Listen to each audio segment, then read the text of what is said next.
during the 26th Sunday of Ordinary Time. We're in Luke's Gospel, chapter 16, 19 through 31. Remember, we have a 3-year cycle of readings, A, B, and C. During year C, we spend a lot of our time with the Gospel of St. Luke. And this week, we're in chapter 16. And we hear the really famous story of the rich man who has a poor man named Lazarus sitting outside his door. And every single day, he walks by this poor man. Every single day, he walks by this poor man, and he doesn't help him. Then, of course, we know that he dies, and Lazarus dies, and that the rich man goes to hell.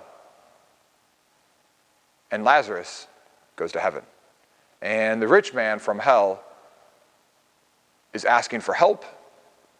And he's also then asking that his brothers be warned so that they don't end up where he is.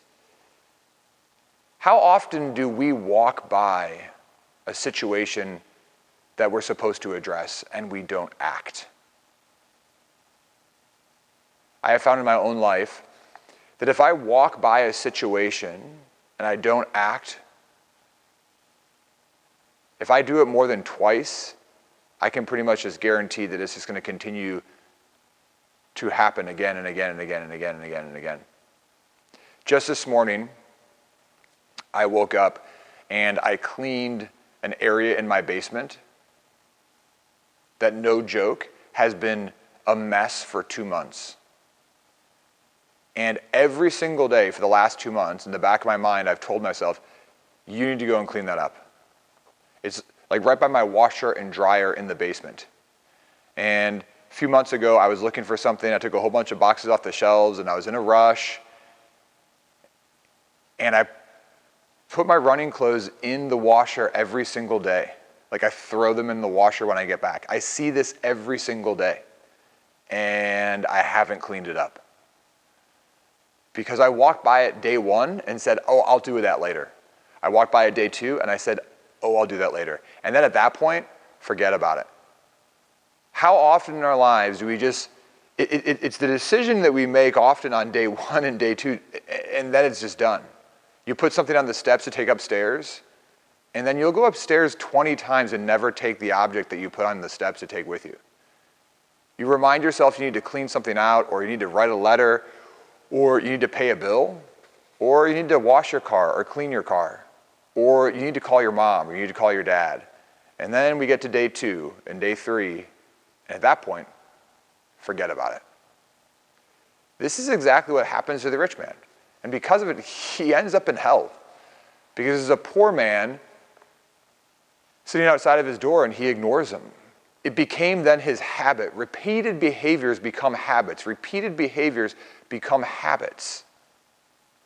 Now, I don't think anybody's going to go to hell because they don't clean up their basement or they don't take something upstairs that they put on the steps to take upstairs. But we ultimately are going to go to hell often because of our habits, the choices that we make. So what are the choices that we make about really important things? About prayer, about silence, about spending time with those that we are called to love, about caring for the poor, about recognizing God in my neighbor. We have habits, and we all have habits. I have habits that I need to change. And it is a decision that we make to change the way that we live. I want to encourage you to change your life by changing your habits.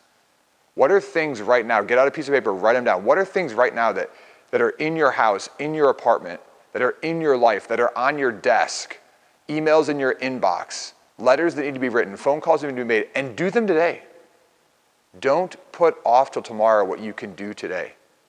Make the choice. Don't be like the rich man and end up regretting the things you didn't do.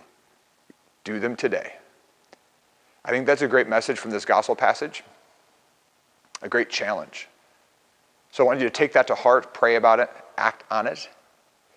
You'll notice that there are questions down below. You can also always find alive questions and reflections for the Sunday readings at allsaintscatholic.net, allsaintscatholic.net. Join us there and be the saint that God is calling you to be.